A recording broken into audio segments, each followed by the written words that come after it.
Hello, everyone, and welcome to Piloting the Future, a new podcast brought to you by Energy Central that goes deep with the leaders, innovators, and forward thinkers responsible for not just imagining our power future, but building it day by day. I'm your host, Kim Getgen, CEO and founder of Innovation Force, and I'm joined by my co-host, Lee Krevat, CEO of Krevat Energy Innovations, where I advise different climate tech companies. And I also am host of the podcast, The Climate Champions. So Lee, it's great to see you. Our last podcast was with Portland General Electric, and I think we heard a lot of really good feedback on that. And I have a big surprise for you. Portland's back in the house today. We've got more innovators for Portland. I'm very excited. 3 years ago, I moved to the Portland area. I'm up here in Camas, Washington. So it's exciting. I thought San Diego was such a hub for innovation, and it is, but it's great to see how much Portland is doing. Yeah, it's awesome. I was joking around that there must be something in the water in Portland because it is very, very, very innovative. There's a lot of buzz around innovation going on in Portland. I'm hearing about it even when I'm speaking with my industry insiders in New York, that there's some exciting energy innovation moving to Portland. And we have some amazing innovators today to kind of talk about what's going on and the impact we can make in the building and energy space. So Lee, I don't know if you know, but 95% of buildings in the US are under 100,000 square feet, and they lack the advanced building automation controls. And this results in about $33 billion wasted annually in utility costs. And that's 360 million tons of carbon dioxide emissions. And this is sad, 1.6 million deaths per year from indoor air pollution. And I don't know about you, but with pollen season this year, it was really bad. And I mean, I noticed it a lot in the air and in the buildings I was in. And so this is a really big problem that we're going to tackle today. And it's a very tough nut to crack. People have been attacking it for a long time, and there really hasn't been that killer app to solve it. So I'm super excited. And with that, I'd like to introduce everybody to David Burchfield. He's the CEO at BuildingLens, and he's got a solution for those buildings. Joining us also is Katherine Juengel. She's with Green Cities and is industry liaison at Prosper Portland. And I'll let her talk about what Prosper Portland is and what they do. And with that, first, David, what does BuildingLens do and how does it add value? Thank you. Yeah, thank you for that question. Well, I am the co-founder of BuildingLens, and what we do is we build virtual power plants for priority populations. And we're able to do that by working with the utilities and communities, leveraging incentives and dollars in the environment. And at the same time, we are adding value to the human in the building so they can help us add value to the building.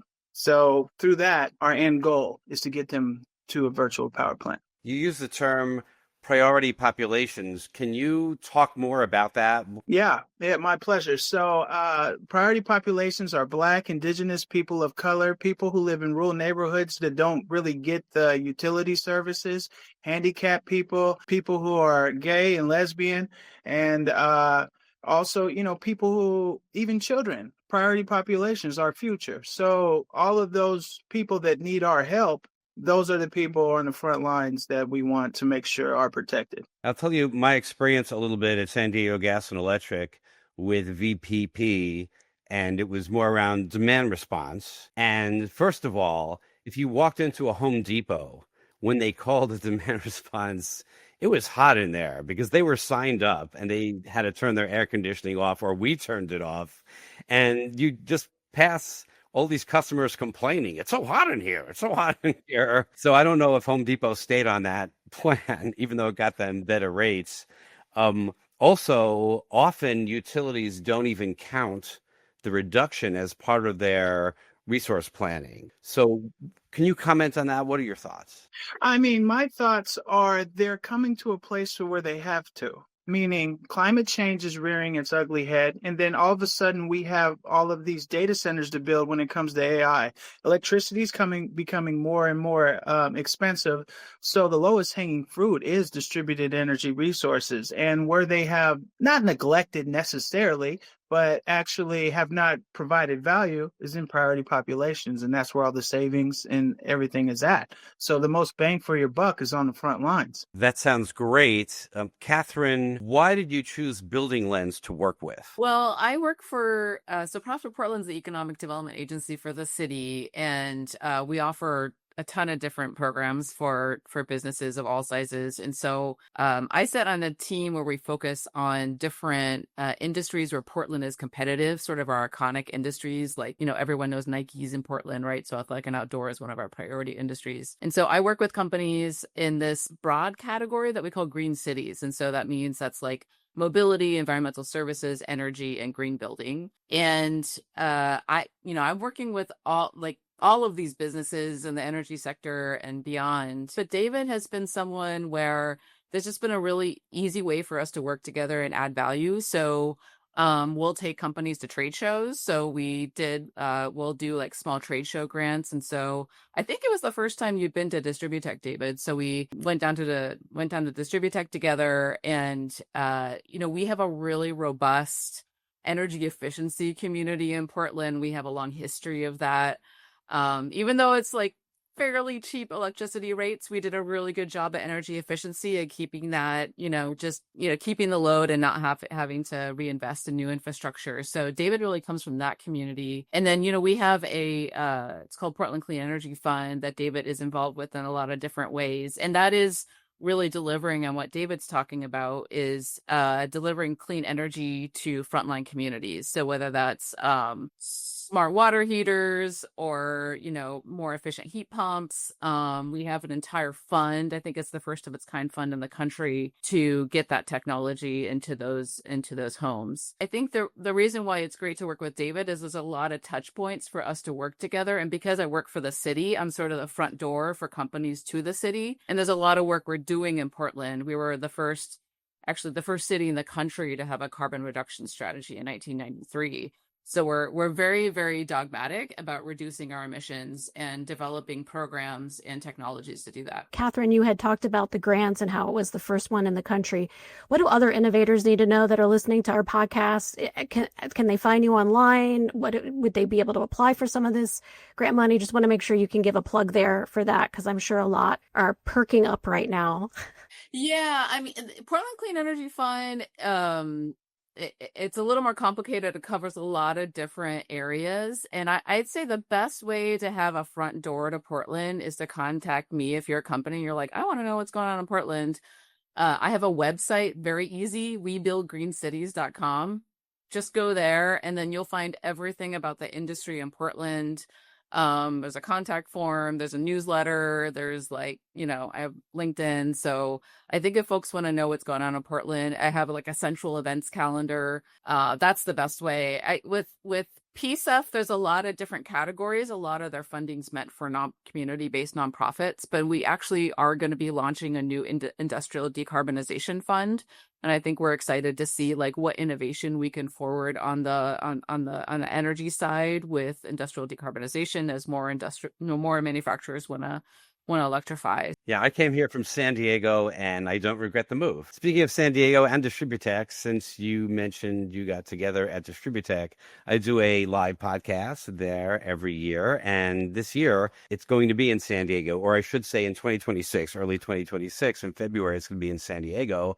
And hopefully we can get together there. Oh, absolutely. Yeah. Yeah. Distributech's in San Diego this year. Okay. Or in California. Great. Yeah. I usually go when it's in California. Yeah. It's a great time there. So with regards to your relationship and working together, can you share some success stories, some interesting things that are going well? I have to give Katherine more. She's been great to work with. She found me through the Portland Incubator Experiment. That's one of our, Rick Tuskey runs that program. He's great to work with. But it's interesting, if you think about, everybody else calls it an incubator, but Portland calls it Portland Incubator Experiment. So that should tell you about our culture a little bit. I know Katherine contacted me, and then we had lunch. And after that, she introduced me to my first institutional investor at Elevate Capital. And that was huge for us. And, we've just stayed connected because I'm a Portland native. I grew up here and I've graduated. I've been educated here. So it really feels good to give value back to your city, especially a city like Portland. We're all about nonprofits. We're all about rehabilitation, and we believe in it. I know. So it's a great place to build if you want to build. David, can you talk a little bit about your founder's story? I'm really curious to hear how, that would be awesome, how BuildingLens got started. Yeah, for sure. So I'll give you one. So there was a while ago, probably over 20 years, I was sitting at my future father-in-law's table, studying to be a drug and alcohol counselor. And my girlfriend was pregnant, and she was next to me. And he came up to me and said, "David, you're good at math. Why don't you be an engineer?" And I'm like, "Tom, what is an engineer?" And come to find out, he had a PhD in geotechnical engineering. The man is a good man. And he walked me through 8 years of college and helped me understand academia, which is something where I grew up at. We really didn't understand the culture of academia. Like, we looked at homework as, you're trying to get me to do something extra. But he taught me, "David, that's for you." And that didn't make any sense until he really let me know that. And that change, and just that little simple change, changed everything. David, your story is so awesome because I think I shared with you, my dad started his career in HVAC as a steam fitter. And he ended up in the trade when he got back from Vietnam, and my mom was pregnant with me. So it really hit home. Katherine, do you want to talk about, from your perspective, some success stories? I think what's really cool in working with David is that, like I said, he hits a lot of different places that I work in and that the city works in. So Prosper Portland just, 2 years ago, we adopted an economic development strategy that was centered around what David calls priority communities, and as well as climate action. So it was the first time that we said, you know what, we're going to do an economic development strategy that marries both of these things. And I think that just kind of says a lot of, like, David is someone that we go to for example, we're starting a new program called the Building Energy Efficiency Program. And this is through the Portland Clean Energy Fund, but we're running it at Prosper Portland. And that is to do, kind of the idea of BuildingLens, which is to try to tackle this problem of small commercial buildings and energy efficiency. So David's been really helpful, my colleague who is building that program, because David has so much on the ground experience in working with small commercial buildings. Like, he's been really helpful in helping us to navigate, like, how to think through it. So I think, I think it's one thing for me to support David in his business, but he gives a lot back. And then, he gives a lot back by hiring people, right? And having a super diverse workforce. I think the thing with David that is really important, and this is kind of what I point to for really successful founders, is that he's running a very successful energy services company, right? He's what we call a trade ally with Energy Trust. This is a state organization that runs energy efficiency programs that's funneled through the investor-owned utilities. So it's sort of a best practice in Oregon. So he's been doing that work for a long time. But the thing is, he's been in the buildings doing the energy efficiency, is like, okay, this stuff, like, doesn't make any sense. We can be much more efficient, much more effective.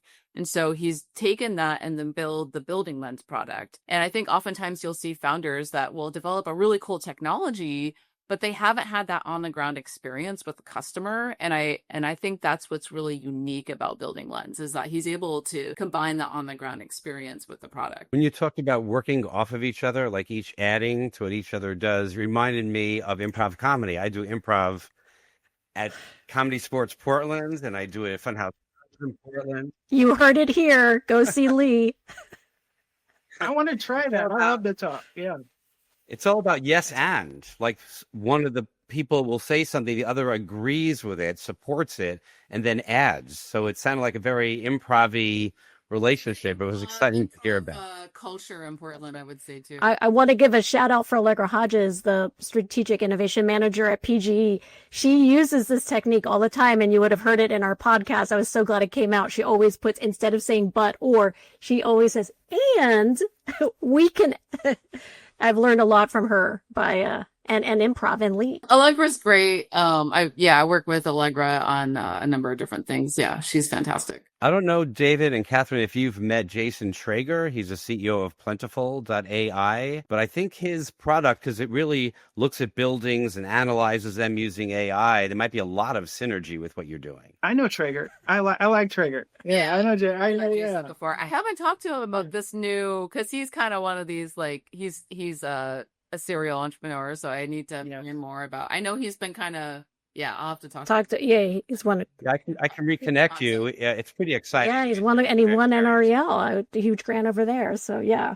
Mm-hmm. Wow. Yeah. Okay. Yeah. Okay. Awesome. Okay. Yeah. Well, yeah. Portland is kind of a unique place where it's still a small town. It's large enough where you can do really big things. We have some really great companies, particularly in energy storage. But then it's small enough to where, like, especially in the climate tech community, we all know each other, and there's a lot of different like events and stuff going on, and so we always run into each other, and so it's really easy kind of know who's doing what in town. David, I grok Energy Lens, but Air Lens was something new to me, and I'm a person that definitely suffers. I don't have a very good sense of smell, and I have really serious allergies. Can you talk about how that works and how it adds value? AirLens is special to my heart. I have asthma and allergic to mold. I grew up in Northeast Portland, and I lived with prednisone in my life from like 10 to 15, right? So it's dear to my heart. So AirLens is meant to add value to the tenant occupant first, because that's our most important thing in the building. That's what we have to remember. So it collects energy information or energy lens and corrects air quality issues based off of indoor air quality and outdoor air quality. So it's a small component that's pretty cost effective, that when we install it at any HVAC unit behind the thermostat, I don't care what type of thermostat it is, what I do is I'm monitoring all the points coming out of the thermostat. And then I'm doing the analysis in the back end on the software. But whenever I see air quality issues, I adjust the ventilation. So at the same time, I'm providing information to you saying, hey, we just flushed your building with 500 cubic feet of fresh air and added 0.13 weeks to your life. Now, I'm not there yet, but that is where we're going. So then after that, so Lee, then hopefully you'll feel good about the technology. Then I come back to you and I'm like, so how's the air? This is great, David. And then the next thing I say is, well, Lee, I've been looking at your building for the last 3-4 weeks. I have 1 minute interval data and I can save you $15,000 a year. Well, David, I love that. I am always irritated a bit by the air quality data that you find in the weather app, because it's looking at a very broad stroke. But I can have issues that are closer to me, especially in the city, where you could have chemicals coming from a truck that overturned, or there's just leaking, or a pipe. It's great, the idea of having very localized data. Yeah. And to me, it's the value add to the most important thing in the building, because really where all our value is in their skills, is in their understanding. It's in where they live. It's not in the building itself. And that's where I think we don't look right as a society. What are we doing this for? We're doing this for humans, not the building. And Catherine, can you talk about other innovations that Prosper Portland is looking at, innovative things to help the city? Oh gosh. Well, there's a lot. Well, I think, I was, a shout out also to another entrepreneur in Portland, that is something similar to what David has. It's called Community Energy Labs, and that's Tanya Barham, and she actually tackles this problem for big public buildings. So she's a graduate of Incubate Energy, and she basically leverages machine learning to do that sort of monitoring and controls for big public buildings. So I think she's definitely someone who's interesting to look at. And we have a number of battery companies. We have a really great company called OpConnect, and they just won the largest RFP for fleet charging from Southern California Edison, actually, in the country. We were able to provide them with a loan, and they just have a very, very, very customizable software for fleets, so they can kind of like track all of this data for fleets. It's sort of like very unique. I think the thing about Portland to know is that We have a lot of talent in the energy sector because we have not one, but two investor-owned utilities, and we have Bonneville Power Administration. Then we have like Avangrid and Vestas have big offices in Portland. We have like a ton of energy storage companies. We have a ton of consultancies because they're serving those utilities. So it's sort of like this hub for the Pacific Northwest energy. And then I think to some degree, like Bryce from Grid Forward, he lives in Portland. It's really unique in having that clustering of talent that I don't think a lot of people know. And because of that, because we also have this energy efficiency community, you have people like David and Tanya who come from that and got trained in that community and then are like, oh, I can actually take this to the next level. And because you have like utilities like PGE and others that really support that transformation, it makes it a lot easier to try to move those innovations forward. What I love about this conversation, and maybe we should incorporate this into the future, is give the city that where the innovation is taking place. Maybe we should have a little bit more of a city backdrop. And I'm just thinking of myself and being a part of the Charlotte community in North Carolina, and there being Epry and Duke. And yeah, it just really does tie a lot of it all together. So this has been a wonderful case study, and always loving shining a light on Portland. But now it's time to move to a visionary's take. And this is where we cut through the BS and get down to what is it going to take for industry adoption. So Katherine and David, I'd like to hear from you. How do we take all this amazing stuff that David's doing, and how do we drive scale? How do we drive it to scale? How do we drive this transformation and change beyond Portland? This is something I didn't mention. So we have actually a consortium called PowerWise Northwest. That's a 2-state consortium with Washington State. And it's we just submitted an application for the National Science Foundation Innovation Engines grant. So it's like University of Washington, all the research universities in Oregon, and then 80 plus partners that are really committed to this space of smart grid and battery energy storage, and how we become a global kind of center for that in the U.S. And so my involvement there is I'm leading all the scope around entrepreneurship. And so the big thing, right, is how startups, we all know this is the issue. How do they get their technology into the energy industry, and with very risk averse utilities? So I've been looking at just different programs, Incubate Energy is an example, but also like Plug and Play, New Lab, Greentown Labs, just other examples of how programs, Grid Catalyst in Minnesota, how they help startups move to that either first or second or third demonstration.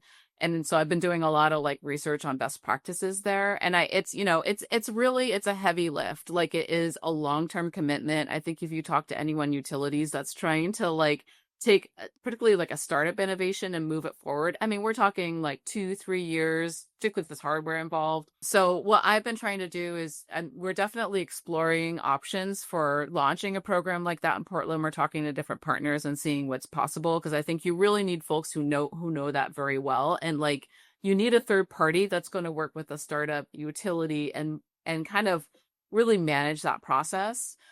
So I've noticed that. But I think the other thing is that, I'm working with companies large and small, and another thing that we noticed in looking at these models is just having that ecosystem stickiness, like being able to have ways that startups are frequently talking to utilities, understanding their pain points. I think often, like I said, like there's a lot of startups out there with great tech, but they haven't either come from utilities or know how utilities work. This is something that Allegra and I talk about all the time. It's just having that early interaction so that startups like get to know people at the utilities. Just they don't even have to be selling their product at that point, but just getting a better sense of the lay of the land.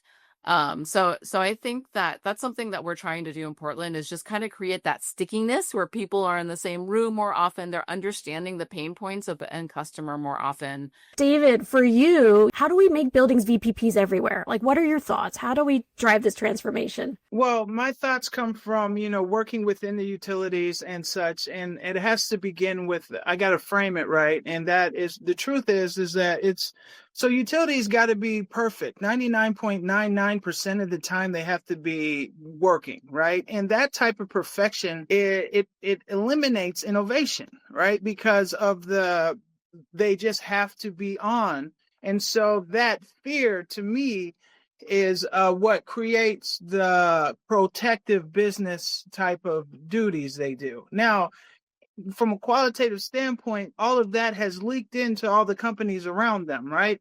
So all the companies that serve the demand side, the utilities, they've adopted their culture too, right? So with utilities, it's not like a sale, it's biz dev. You have to go, you meet, you talk, you get to know them. And then once you get in, you just got to do a good job. So I think that I have to build it and show them, hold their hand, drag them along, like, come on, let me show you. And as I get that proof for them, which is BuildingLens is built for, we ride with the building from pre-construction through the audit, through construction, at the end of it. Now we're monetizing these energy assets. You have the data, and I've shown you the whole time. So let's continue to pick this up. Now, I think that if utilities don't begin to innovate, they're going to get eaten alive. No, you were in good company in our first podcast with Larry Beckadal, Senior Vice President of Advanced Energy Delivery at PG. He said, innovate or die. It's almost time for our hot seat. But before that, I'm going to put you on the hot seat. How do you think we should be moving more of this transformation? I mean, you surely have an opinion on what you might think that could be helpful here in the conversation of how we could make this a little more distributed out, like move this idea further across the industry. Any thoughts, any advice for our guests today on how they could be moving the transformation just beyond Portland? Well, I think utilities should be doing more sharing than they do. You do have conferences like Distributech, Grid Forward, which is happening right now. So there is sharing that goes on, but it's really not enough. Utilities feel, and for good reason, we just talked about 99.9999 availability that they have to achieve, and they're not incented in any way to take any risk. So that really needs to change. Taking risk needs to be important. I think a lot of utilities don't think innovate or die. I think they think innovate and take a chance at dying. Don't innovate and be okay. I do think that more utilities are seeing that the times are changing with all the weather events we're having, that they have to start to do things differently and exchange information. I'm really excited. Kim, you don't talk a lot about Innovation Force, but I am excited that the tool looks at all the public information that all the utilities out there have and then groups them. And it's amazing how many of the same problems we see throughout the utilities. And, I love organizations like Gridwise Alliance where utilities get to talk a little bit about how they're solving problems. I just think we need more of those types of forums. Yeah, and my 2 cents on this is, things are getting interesting when innovation is starting to sit in risk.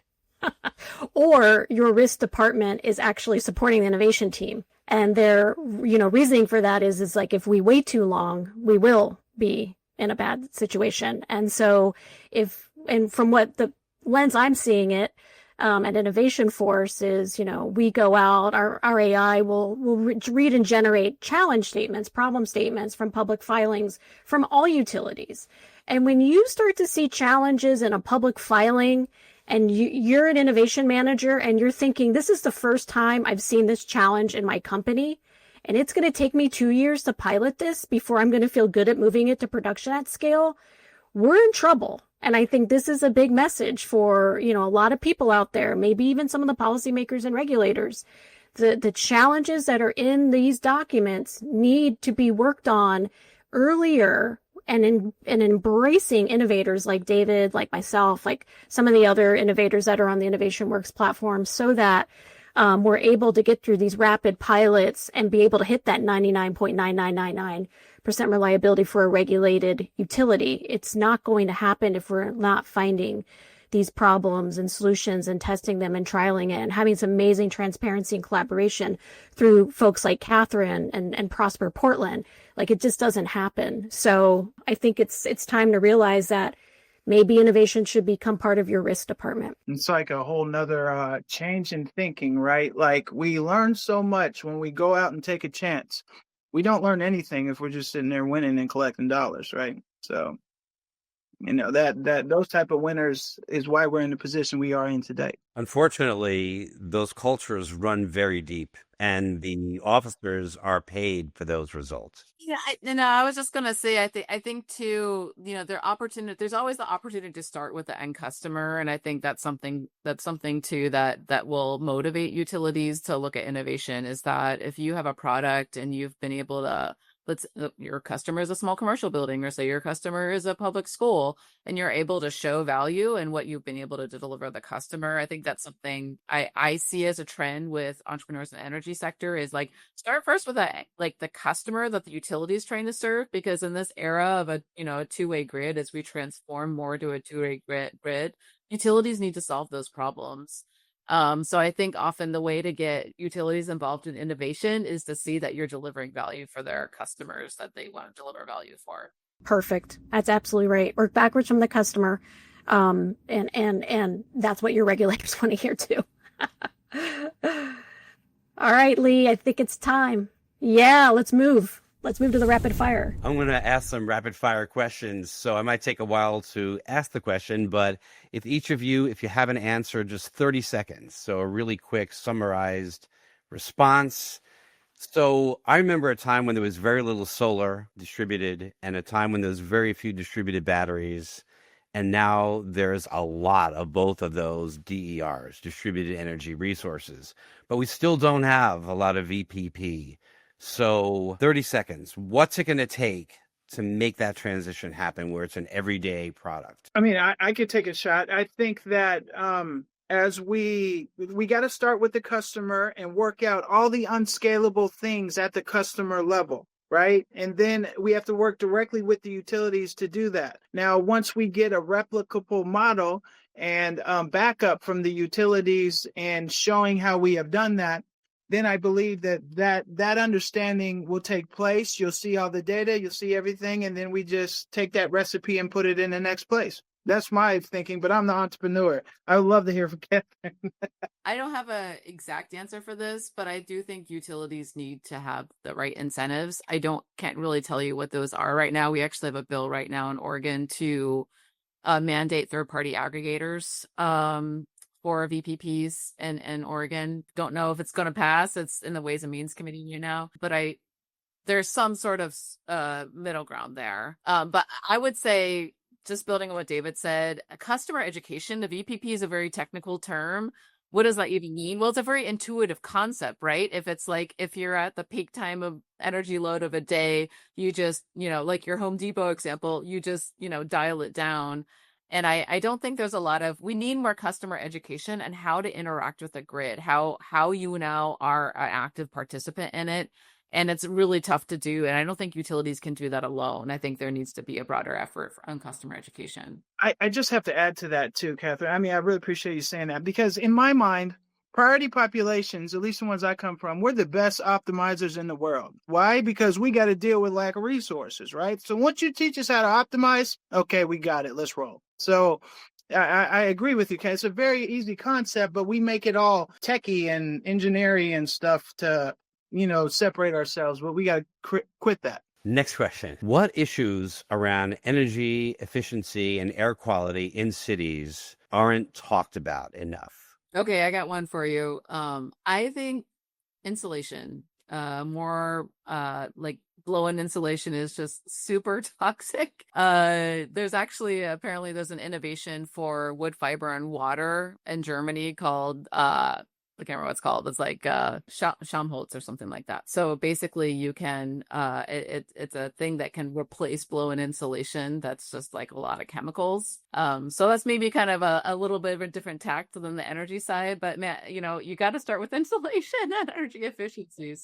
So Birch Energy Services won an STTR grant to create the clean air management system that ended up being AirLens within BuildingLens, right? So my origin story there was I was at a school in Hillsborough during the COVID times. And I go to that school and I see all of these HVAC units on 24/7. The fan is on. And I'm like, why isn't the VFD working? Why isn't the economizer working? Why? And so I go to the facility manager and I'm like, hey, there's nobody in the building right now. he said, oh, well, there will be later, and I can't change these settings all the time. These are internal programs, so I'm just going to protect the building. So that's where BuildingLens came from. I just thought, well, if I protected the building, then you would use less energy right now, and the humans would be safe too. And so everything just started to come from there. And Kim, you can chime in on this one as well. I had mentioned my experience when I'm walking into Home Depot and having it be so hot on a 100-degree day in San Diego because they took part of the demand response program. I think I'm creating a myth that you have to suffer in order to be part of these programs. But I want to ask you, what's a myth with regards to virtual power plants that you'd like to bust? Well, I mean, a myth that I would like to bust is virtual power plants will work great if we had education with the residents and the people in the building. You know what I mean? So especially on the ones that you're talking about, that's thermal loading. That's storing thermal load, right? So I pull the temperature down to 62, 63 degrees, and I let it float up to 76, 75. And if I work with the people in the building saying, hey, this elimination equals this amount of money, you may have to be a little bit different dressed right now, but this is what's going to happen. Do you agree? And if they don't, you can't do it. But if they do, then they're involved and they're part of the process, and they'll tell their friends and all that. It's just the way we approach it. We can't just say, you need this. We got to say, hey, we have this. We can apply it to you. Do you want it? As you were telling your story about Home Depot and how hot it was, it reminded me of the Wall Street Journal article that I think came out, was at the start of last year or sometime last year, that was talking about the state of the grid. And the stories that they were bringing in were a lot of people from California, down in Southern California, and they were talking about the price of energy. And in California, the price of energy is getting super, super expensive. And so hearing the stories from Katherine and David today is really making me think of a shop owner that was interviewed in the Wall Street Journal. He had a bodega, and he was trying to figure out what was the right set point for his thermostat because he couldn't afford the energy, he couldn't afford his energy bill. But he had to figure it out based on when were the chocolate bars melting. So his set point determination was how high can I let it go before my chocolate bars melt because I can't afford, and the cost of the energy was more than his rent. So I think that what the lessons we're learning in today's podcast is really about, got to involve people, you got to involve education, but the cost is coming. And if David's talking about how we all need to be more resourceful and scrappy when it comes to the cost. And I'm hearing it here in South Carolina, that, there's a lot of retired folks here that are for the first time talking about they can't even afford it. So maybe the psychological motivation is there as much as the technology is there to try to start working on how we can all be a little more energy efficient, conserve, do something good for the planet, do something good for our pocketbook. But I think it's, we don't have the luxury, like Europe has been there because of the costs. We got to keep things affordable. And that was another reason why we wanted to start this podcast, because innovation is about driving affordability. I should mention, since I talked about Home Depot a couple of times, that it was more than money than this was about, because that was the time when California was going through a true energy shortage. And just to keep the grid on, we really needed companies to participate. So that emergency worked. The companies participated. I appreciate that. Yeah, I appreciate you saying that, Lee. Awesome. Well, I think with that, it's time for us to fasten our seatbelts and bring this plane in. We're going to pilot this plane and bring it in for a landing. Really want to thank our guest today. Thank the city of Portland, who was kind of in the podcast, personified in our podcast. And just wrap everything up by saying, if you found this conversation helpful or inspiring, please share your bold prediction and tag us at Innovation Force on LinkedIn. We'd love to hear if you're thinking about a new company that could be shaping the future, our energy future, that you'd like to see. Let us know. I think we heard of a few potential guests, Lee, that will be either coming or have talked to us about coming on the show. So TBD. And if you're inspired by BuildingLens, please check them out at buildinglens.com. Be sure to check out Prosper Portland. Look up Katherine on LinkedIn. And you can always subscribe to the Innovation Works Hangar, where you're going to see amazing companies like BuildingLens who are here transforming the future of energy. And I think, David, I even saw you tagged to a few matches at SoCal Edison and and SoCal Gas. So maybe Southern California might be in your future here, as we've been mentioning that a few times today. So with that, I want to thank everybody. Lee, thanks for your amazing interviewing skills to get us around other podcasts. And this one was a really fun one.